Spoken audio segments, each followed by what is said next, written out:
I wanted to look at some of the current recent developments. We have had, I think, 7 phases of DDC polls that have been conducted so far.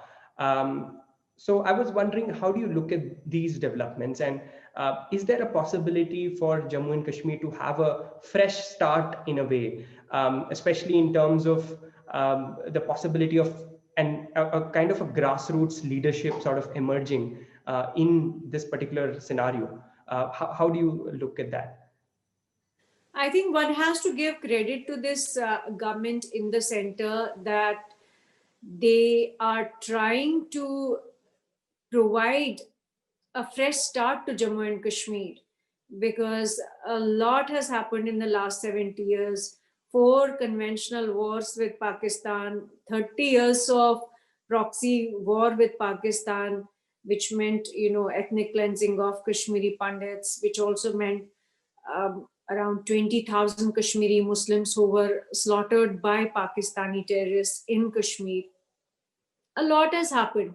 And the kind of politics that the mainstream politicians in Kashmir played, it's been really regressive, it's been illiberal, it's been communal. It's been really communal in the kind of politics that they have played in the last 30 years. There was one strand, of course, was soft separatism, the other was hard separatism, uh, and in between there was other kinds of separatism, but it was separatism in one form or the other.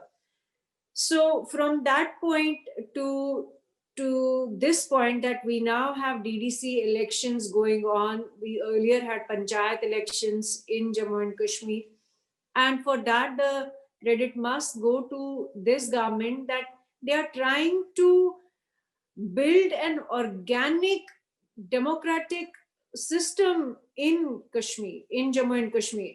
You see, for the longest time, the separatists in Kashmir have been complaining that there was no democracy in Jammu and Kashmir. It was all imposed by the central government. In the last 70 years, whatever elections were run in Jammu and Kashmir, some got tainted as rigged elections, for example, in 1987, and some were seen as were not seen as credible elections. So, for the first time, there is panchayat elections, which means grassroots level democracy. DDC elections, again, grassroots level of democracy. So, in a way, you are empowering common man in Jammu and Kashmir. You are bypassing, you are surpassing all these people who had blackmailed New Delhi in the last 70 years using Article 370 to stay in power, to do corruption, to sit and make money, and to mint money on the dead bodies of Jammu and Kashmir. A lot of people got killed, but who got them killed? These are the people who got them killed because they sold this fantasy that there could be autonomy, that there could be azadi, which was separatism, that there could be self rule.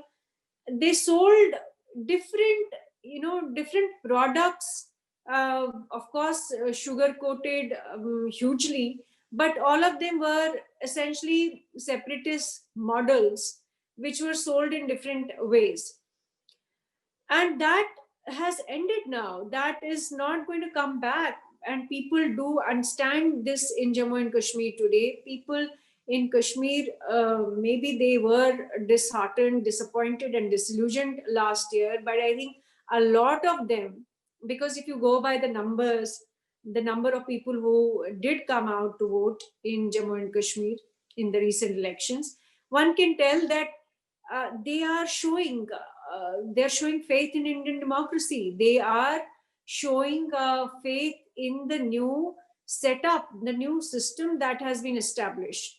So I would say that yes, the government of India is trying to give Jammu and Kashmir a new start, But at the same time, I would say that with a bit of caution, because the Gupkar Alliance, for example, all these mainstream politicians who stayed in power, who minted money, who have been accused of corruption in J&K, they all came together and they created this Gupkar Alliance.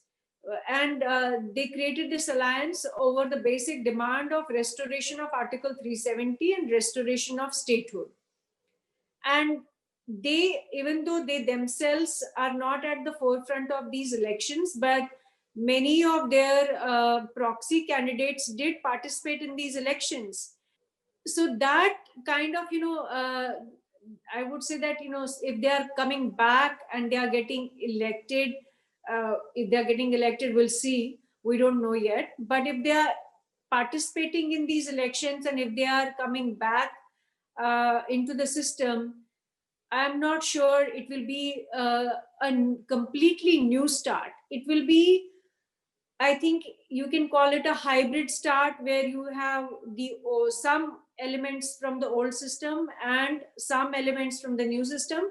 And I would say it still is a better option than having this entire old system back in place with the same mechanisms that they used for the last 70 years. Right. And I think that vicious cycle really needs to be broken.